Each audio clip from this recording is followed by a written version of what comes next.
최준철입니다. 만나서 반가워요. 자, 우리 오늘은 근대사 아파트의 바로 임오군란에 대해서 쌤하고 함께 공부를 한번 해보도록 합시다. 자, 먼저 임오군란 1882년이 임오년입니다. 이 임오년 때 여기서 군인, 바로 구식 군인들이 난을 일으켰다 해서 임오군란이라고 얘기를 하는데, 그럼 왜 구식 군인들이 난을 일으켰을까요? 자, 함께 그 배경부터 한번 보도록 합시다. 자, 1863년에서 1873년까지는 우리 지난 시간에 공부했던 흥선대원군이 진군을 했었죠. 자, 이때 고종이 12살의 나이로 왕이 되면서 대원군이 섭정을 했습니다. 약 10년 동안. 그리고 1873년이 되면 이 대원군이 바로 하야 물러나게 되었죠. 그런 상황에서 자, 당시 고종의 와이프였던 민씨 민자영이는 대원군이 하야하면서 정권을 잡죠. 그리고 개화 정책을 실시하죠. 당시 흥선대원군이 정권을 잡았을 때는 통상수교를 거부하는 쇄국 정책을 폈지만 민씨는 문화를 받아들이려고 하는 개화 정책을 펴게 됩니다. 이런 상황에서 1876년 바로 강화도 조약, 조일소 조규, 즉 강화도에서 조약이 체결되었던 강화도 조약으로 인해서 기존의 기득권 세력이었던 흥선대원의 정책들은 완전 사르르 다 무너지게 되죠. 자, 그런 찰나에 1880년대가 되면 바로 수신사, 영선사, 조사시찰단 같은 사절단들이 외국에 파견되면서 갔다 오면서 각종 많은 문화들을 받아들이게 되는 개화 정책이 실시되는 시기입니다. 이런 찰나에 자, 당시 민비는 갸를 총괄하는 홍리기무아문이라는 갸 총괄부를 설치를 했고요. 그리고 오군영, 조선 후기의 중앙군이었던 오군영이 이영으로 바뀌게 됩니다. 훈련도감, 총용청, 수어청, 어영청, 금영이라고 해서 우리는 이것을 오군영이라고 하는데, 이 오군영이 자, 이영, 바로 무의영과 장어영으로 두 가지로 편입이 되게 되죠. 그리고 민씨가 당시 신식군대였던 별기군을 창설을 하게 됩니다. 이런 상황에서 신식군대였던 별기군을 우대하고 당시 우리 앞에서 공부했던 병인양요나 신양요 때 역전에 용사했던 이 구식군인들을 차별 대우를 하게 되죠. 그런 찰나에 1882년 6월달입니다. 자, 당시 6월 5일인데 이 6월 5일날 구식군인들은 13개월치 녹봉을 아직 받지를 못했어요. 월급을. 그런 찰나에 이 13개월치 월급 대신에 쌀로 녹봉을 좀 대신해서 줄 테니까 선해청으로 다들 와라고 얘기를 한 거죠. 그런데 당시 구식군인들은 이 월급을 쌀을 받아보니까 어때요?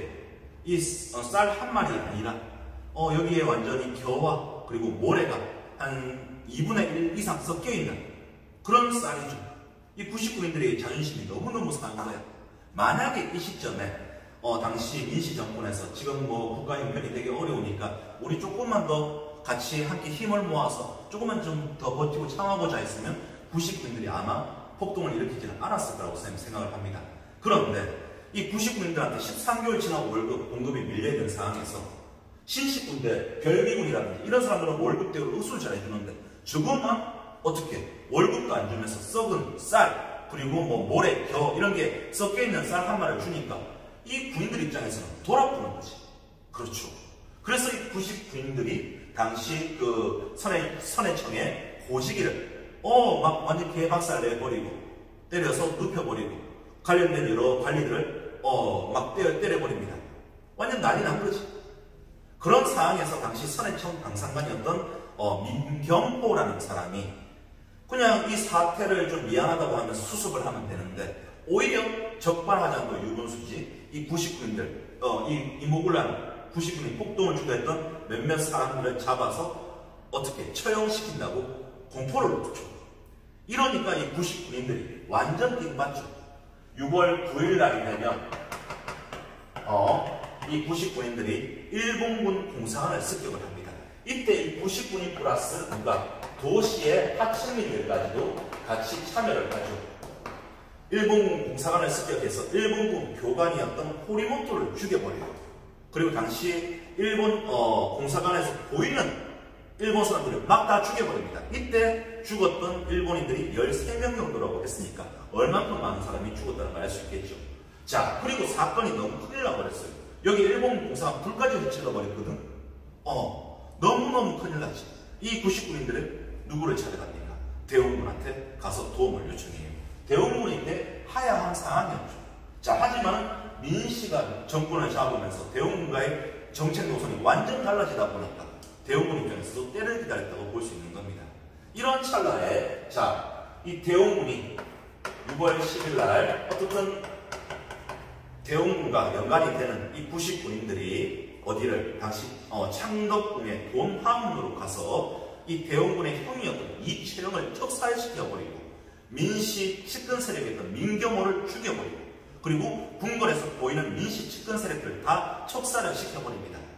이때 당시 민자영은 자기도 가만히 있으면 죽을지 모르니까 궁녀복장을 해서 도망을 가죠. 그래서 지금의 충주 장호원의 민응익이라는 사람한테 몸을 의탁하게 됩니다. 이런 상황에서 당시 고종 황제는 어때요? 이 사태를 어떻게 수습을 해야 되는지 고민하니까 옆에서 이 황제도 해야 돼. 이 사태를 수습하기 위해서는 대원군 합파밖에 없습니다. 그래서 대원군 합파를 불러들여야 됩니다. 라고 얘기를 하죠. 고종은 그래서 당시 대원군한테 정권을 위임하면서 이 사태를 수습하라고 얘기를 합니다. 자, 여기까지 무슨 말인지 알겠죠? 자, 그러면서 대원군은 어떻게 재집권을 하게 됩니다. 그래서 흥선대원군이 재집권하게 되죠. 대원군이 재집권을 해서 대원군은 기존에 있던 민씨 정권의 여러 가지 제도를 다 없애버립니다. 바로 통리기마음을 없애버리고요. 대하를 총괄하는 기구였던 통리기마음을 없애버리고, 자, 그리고 신식군대였던 별비군을 없애버립니다. 그러면서 5군영을 부활시키고, 그리고 3군부를 부활을 시킵니다. 자, 그러면서 대원군이 기존에 여기서부터 좀 끊자. 네. 그러면서 대원군이 다시 재집권을 하면서 기존의 여러 가지 정책들을 다시 시행을 하게 되죠. 자, 그런데 당시 충주 장포원으로 도망갔던 민씨는 죽은 게 아니라 몸을 의탁했죠. 당시 우리 99인들이 난을 일으켰을 때 민씨를 죽여야 된다고 얘기를 하는데, 자, 이때 대원군이 어때요? 민씨는 벌써 죽었다고 얘기를 하면서 얘기를 해버립니다. 그런 상황에서 어떻든 민씨는 누구한테? 청나라한테 도움을 요청을 하죠. 그러면서 청나라 군대가 조선에 파병하게 되면서 대원군을 어떻게 잡아가버립니다. 압송을 하게 되죠. 당시 대원군이 재집권했던 기간은 약 한 33일 정도 되는데, 이 33일간의 정책들, 안타깝게도 청나라에 압송당하면서 대원군이 재집권했던 정책들은 다 날아가 버리죠. 그리고 대원군은 청나라에 의해서 압송을 되었지만 충주 장원에 있던 민씨는 다시 궁궐로 돌아갈 때 청나라의 호의를 받으면서 돌아가게 되죠. 되게 아이러니한 부분이라고 얘기할 수 있겠죠. 자, 어떻든 대원군이 압송되면서 누가? 민씨가 다시 재집권하게 되죠. 자, 그러면서 이 이모군란은 그러면 어떻게 됩니까? 결과 성공합니까? 실패로 끝나요? 이모군란의 결과는 바로 실패로 끝나게 되죠. 그러면서 누구? 그렇지. 청나라의 내정 간섭이 더욱더 심해지는 결과를 초래하게 되는 게 바로 이 이모군란입니다. 여기까지 이해가 되죠? 이런 상황에서 당시 청나라는 내정 고문으로서 마젠창, 교과마다 사람 이름 좀 다릅니다. 마건상이라고도 표현을 하죠. 내정 고문에 마젠창을 뽑고 외교 고문으로 멜렌도르프라는 사람을 두면서 우리의 내정 간섭을 되게 심하게 간섭을 했습니다. 그리고 이 이모군란의 결과 계속해서 볼게요. 우리 크게 두 가지 조약이 체결되는데, 첫 번째가 제불포 조약이 체결됩니다.